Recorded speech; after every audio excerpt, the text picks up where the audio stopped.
time for our grand final preview. Obviously, going to put a bit more attention on this than the average game, but really excited for this one, to be honest. I haven't actually watched that much of Melbourne this year.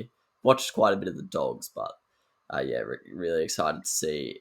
I don't know if it's going to be close or not. I was looking through the history of the grand finals in the 21st century, and there's not been many close ones. The Lions 7.5. Melbourne are the favourites. There's only been 4 since 1990. 4 grand finals that have been decided by 7.5 points or less. So probably, as Rowie has mentioned in the past, whoever you go head to head, like if you're backing Melbourne head to head, back them at the line as well, because that's pretty small margin. Just before we get into our predictions, just a couple discussion points. Rowie, do you reckon... Oh, I'll go to Pilch, actually. Do you think that Harms will go to Libba after what happened in the prelim, even though you guys tagged Libba, or do you reckon they'll change it up and let him run free? I'd have to check what happened when the Bulldogs beat them toward the end of the regular season, but I'm going to say he doesn't. Libba in that one, so yeah, it's going to be... I actually have no idea what they're going to do. Because normally I would say definitely tag Libba, but as you mentioned, they beat them last time while tagging Libba, and they've just beaten a team by about 100 points with Libba being tagged. So maybe they don't go with it. I don't know. Well, Harms is the perfect play to do it, but yeah, that's a big one. And then Rowie, I think another big question mark for me about this is probably the one weakness. I'd say Melbourne, well, next to their forward line, but in this matchup especially, Mitch Hannon and Cody Waitman, 2 very dangerous players. Hannon kicked 2 last time that these played, and he was pretty high. And Supercoach, I assume he had a good game. And then against Port, he kicked 3 and had 2 behind, so could easily kick 4 or 5. Who do you think of the matchups for this? I think last time, actually, I don't know if Cody... no, I'm pretty sure last time Hibberd went to Waitman, but what do you reckon they do about Hannon and Waitman?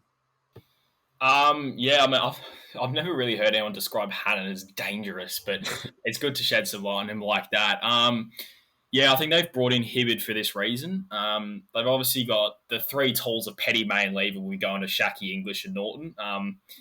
I think Rivers has been playing a lockdown role a lot this year, so I think it'll be a combination of Rivers and Hibberd will be taking care of those 2, and then they'll let Salem obviously use his boot up the ground, and I think he'll play that sort of half role on whoever else plays in that forward line. I think Harms might even play a role in that back line there as well, but I think it's going to be mainly between Hibberd and Rivers. I think those are their 2 primary lockdown defenders for the guys obviously aren't tall forwards. I think it's just going to be both of those 2 going to be stick on those other 2 for most of the match. Yeah, definitely interested to see how that plays out. I think Waitman's a really hard play to match up on, so I reckon he might kick a few.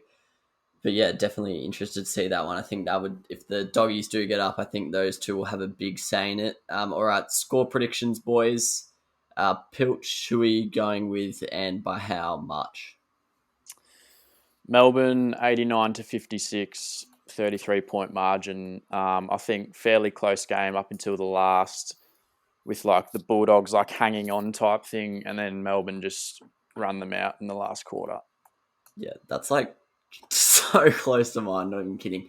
I've got Melbourne 91-64, paying $1.64 head to head. But yeah, look, at the moment, if we're breaking my favorite, who I think is going to win into a percentage, I don't want to jinx him, but it'd probably have to be about 80-20 at this point.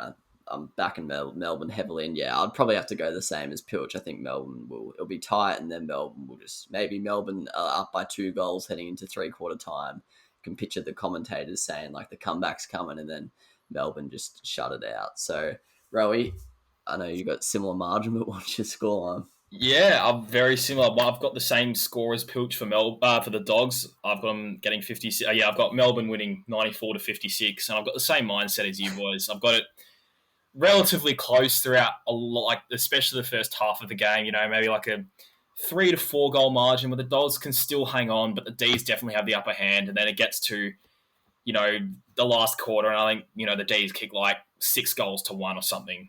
So I think that's how. Well, that's just the scenario I've got playing out in my head, but I can see every scenario. I can see it being close. I can even see the Dogs, running away with it and thinking, it was too good to be true for the D's. But no, I think this one might just be the most likely one of the D's running home with it in the end and making the game appear not as close as it actually was. But yeah, I've got it. What's that margin? I think it's 38 points, which is actually pretty sizable. But yeah, I think most of the damage is going to be done in the latter half of the game because as we've seen these big games, if a team gets rolling in the last quarter, it's hard to stop because the other team has just given up. They're depleted. They've played a whole season and they know they're going to lose the grand final. And there's not much motivation to come back once you've lost. And the D's will just be running with it. And usually in those moments, it's harder to not kick goals than kick them. So yeah, I've got that scenario playing out for me. Yeah, so pretty much all the same thing there. Norm Smith, boys. I'll be honest, I'm actually surprised how large the odds are for this. I know there's 44 candidates for it, or 46 if the medical sub gets on and plays a blinder. But yeah, I think Clayton Oliver is the favourite at 650. I'll be honest, I'm going to be boring and back him in. I can see it, like he just narrowly, he was predicted as one of the Brownlow favourites and he's missed out on that one. So I can pitch a Melbourne win. The experts reward Oliver for a great season and what will be a pretty good performance with a Norm Smith. My backup would probably have to be Gorney. My only hesitancy with Gorney is that's obviously a huge mismatch on paper, so surely the Dogs are preparing heavily for that one, and also a ruckman, I don't know who won it in the past, but I was looking at the last 20 winners and a ruckman hasn't won it, so that puts me off Gorney a little bit. This will actually be the first Melbourne Norm Smith medalist, fun fact, so they've never won one. Pilch, who are you going with for the Norm? Christian Petrarca. Yeah, fair enough. I think Petrarca's like $7, Gorney's like $8.50, and Bond's like $8. It's all very close in there with those four. Rowie, who are you going with here? Yeah, I've also got Petrarca in a Melbourne win. Petrarca being a goal-kicking mid, if he has 25 and kick 2, I think that's going to stick in the minds of the umps. The umps, this one, the Norm Smith deciders, whoever they are, they're going to stick in the minds of them pretty heavily. So, I'm going to have Petrarca. I don't mind if there's a few rogue ones, like Jake Lever at $26. I actually don't mind that, given I could definitely see him breaking the record for most intercept marks and stuff like that. There's Norton, if the Dogs up and he kicks a bag, which I actually don't see because I've contradicted myself there. I've said that Melbourne's defence is impenetrable, but there's a few ones in there which you don't mind, but I think it'll be Petrarca. Yeah, I'd love to see Christian Salem get up. I don't think they would give it to that kind of player personally, but you never know. Also would love to see May or Lever get it because they've had unbelievable seasons and not really the kind of blokes who are going to pick up many awards in their life. First goal scorer, obviously pretty random prediction here, but it's one of the favourites on game day of the granny. I know my family sometimes does it, and the rest of us, I don't know much either, but we know nothing about footy. I'm backing in the boy Cody here.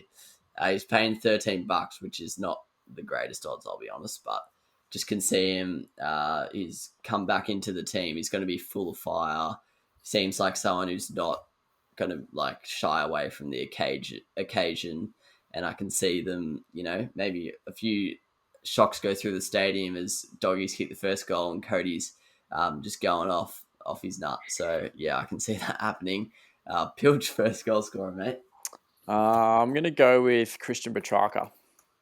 He's just backing him for the clean slate. That must be paying quite a bit, to be fair.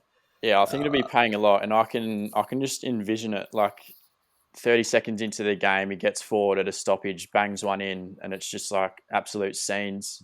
Can already see it happening. So, yeah.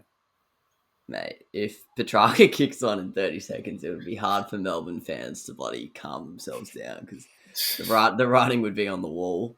That would be a great way to start it. Rowie, who are you going here?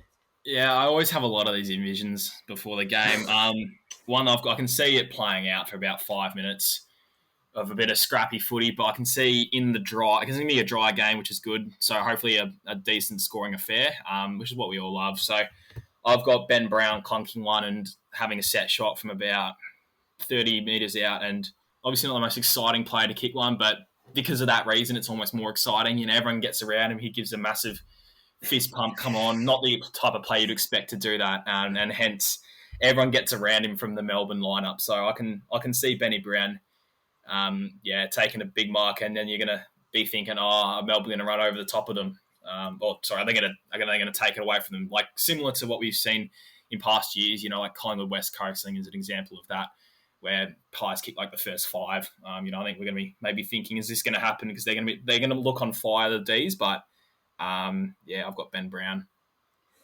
Yeah, I'm actually scarred from first. I was just thinking about them first goal scorer bets on grand final day. I think it was Sydney Dogs, and it was either, I can't remember, someone either kicked it behind that I had money on, like the first behind, or he had like a set shot and like Buddy ran around him and asked for the ball, something like that. There was some bullshit thing, and I thought I was home, but he cooked it. I can't remember who it was either. I might have to do some research after this. And finally, most touches, pretty weird one. I'm not sure why I included it, but I know some people will have their same game multis going. I'm going Rogue. He had the most touches for Melbourne in the prelim, and I can just see the Dogs putting a lot of work into trying to match up on Clover and Petrarca in the stoppages. Who's that leave free? Mr. Jack Viney paying $21. I reckon he'll have, I don't think anyone will have huge touches. Back him in for like 33. I think he had 32 on the prelim, so we'll round up to 33. Pilch, most touches? Christian Petrarca, once again. I just think I can just see him having an absolute blinder. Mate, like this sounds dominant blinder from Christian Petrarca. The Norman Smith first goal scorer. 35 and 2. That's cruising to a Norman Smith. That's one of the all-time greatest grand final performances. But I can see it. I can see it for sure. Rowie, most touches? I was tempted to say someone like Christian Salem here, because I can envision him, a new favourite word on here, racking up like 35 plus off the half back line, and just, going under the radar. I think in a similar game, I think Basher Hooley played in the year he should have won the Norm Smith. I can see him playing that sort of a game, but went safe with Jack McRae, who's, I think, gotten it both times this year or equalled it. So I think win or lose, I think McRae is going to rack up 30 plus. So I think it's just safe to go him. Yeah, I think he had like 36 in the prelim or something. So, yeah, pretty much a lock for 30 plus. I'm feeling Christian Salem, Norman Smith. I've got a feeling. But anyways, not sure why. I'm not sure what that is about. But that'll do us for... It's a miracle! Oh, yeah! What about that one? No! Unbelievable! Balotelli! Aguero! Crowd cheers. Here's Siddle.